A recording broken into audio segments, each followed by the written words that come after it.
रमाइलो यहाँ सुन्दाखेरि पाइएको छ होइन। मेरोमा चाहिँ सामसङ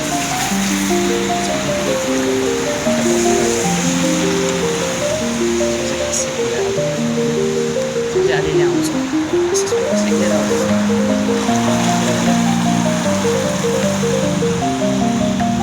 आइफोनै चाहिने होला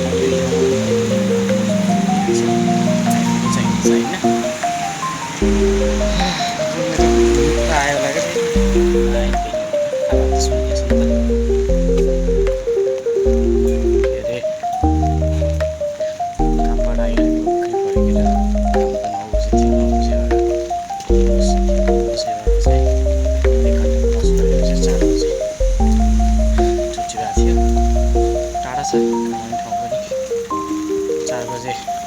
क्या यसो बिहान के बनाएर केही खाएको थिएन राति मासु थियो कफी पानी ब्रेड बसेर खाएँ अनि त्यसपछि त्यहाँबाट फेरि 45 मिनट जति लाग्छ स्टेसन कामबाट स्टेसन पुग्न। स्टेसन चढेँ स्टेसनबाट पाँचवटा स्टेसन कटेर आउनुपर्छ घर आउनुको लागि चाहिँ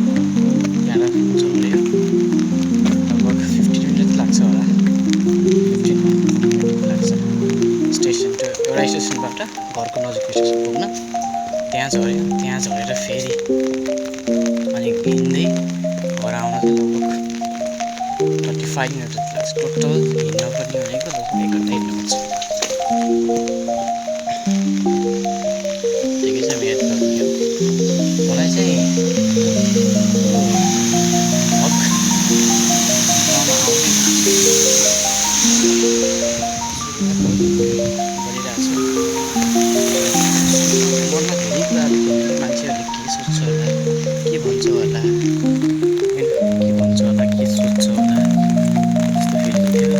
भइरहेको अहिले पनि भइरहेको छ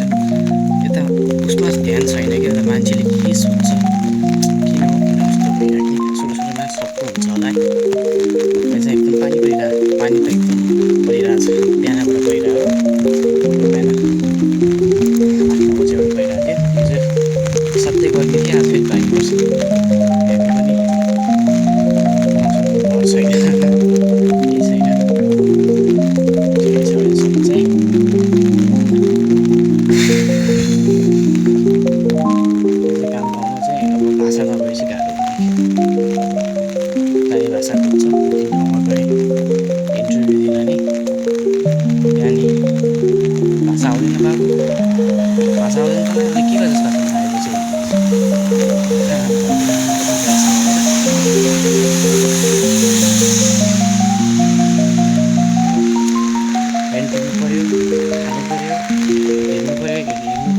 ट्रान्सपोर्टेसन खर्चहरू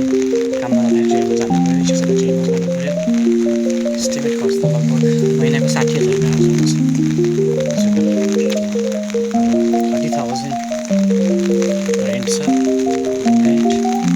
प्लस 10,000 चाहिँ बिल छ मोबाइलको बिल हेल्थ इन्सुरेन्स बिल अनि पानी बत्ती अनि त्यहाँदेखि बिलहरू छ 10,000 40,000 त्यसपछि ट्रान्सपोर्टेसन खर्च काममा जाँदा र स्कुल जाँदा 1 महिनाको खर्च चाहिँ लगभग 15,000 त्यहाँबाट पनि अझै खर्चहरू कति छ कमाइ भन उबर हुन्छ खर्च साह्रै कुराहरू के भन्छ हिन्दीमा एउटा कहानी छ है आएगा क्या निचोडेगा क्या हो कि धोएगा क्या हो त्यस्तै भइसक्यो नेपाल अनि फेरि यहाँ चाहिँ के भयो बचायो पैसा फेरि अर्को वर्ष फी त्यो पनि अर्को वर्ष भयो तिर्यो है अर्को वर्ष फी तिर्यो फेरि अर्को वर्ष चाहिँ अब हजुरले युनिभर्सिटीहरू पढ्नुको लागि एप्लाई गर्नुपर्छ अनि त्यसको लागि पैसा चाहिँ 5 years 4 years म्याथ गरेर भोलि भइसकेको छ म्याथ गर्नु जाने भनेर गराउनु भन्थ्यो समय काम गरेको भएको चान्स थिएन कि नेपालमा पैसा थिएन रेस्पेक्ट थिएन जस थिएन मान्छेहरू त्यस्तै थिए यहाँ उहाँ 8 घन्टा कामबाट 8,000 रुपियाँ महिना काम यहाँ 8 घन्टा काम गर्नु भने दिनको 1 घन्टाको 1200 रुपियाँ कति हुन्छ 8,000 9,000 समथिङ कति हुन सक्छ दिनको तर फेरि लिमिट काम छ डेली कामबाट पाएन भने 28 घन्टा मात्र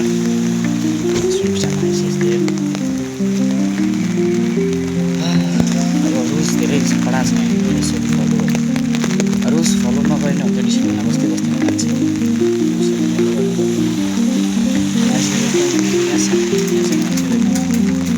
साथीहरू छ एकदम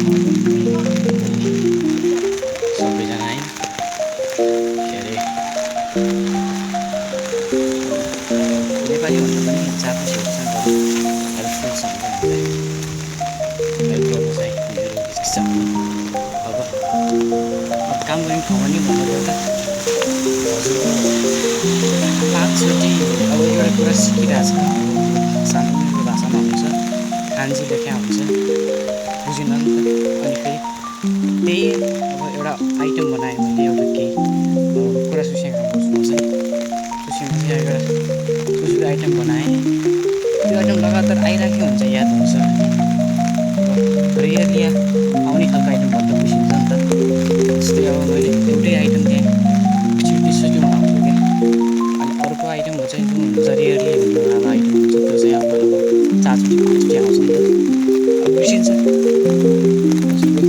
20-25 आइटम बनाउनु पर्ने हुन्छ एकचोटिमा अनि बिर्सिन्छ नि त नेपालीहरूको काम गर्छ नेपालीहरूलाई चाहिँ अब 2 चोटि सोध्यो सिकाइन्छ 8 चोटि सोद्धाखेरि चाहिँ गाली गर्छ खै सिकाएँ उसले बुझ्नु त उसले नै सुरुमा उसले त्यस्तै भएर गाली मतलब सुरुमा त्यस्तै भएर बानी पऱ्यो जापानिजले चाहिँ 10 चोटि सोधे पनि केही भन्दैन क्या बरु सिकाउन यहाँ छ यहाँ सामान्य आउँछ यस्तरी हाल्ने तर त्यही सामानलाई 10 चोटि चाहिँ सिकाइन्छ यस्तरी हाल्ने भनेर सिकाइन्छ यहाँ चाहिँ बोस जुन अब म्यानेजरले पनि भाडा बाँच्छ कि गएर भाडा दिन्छ कि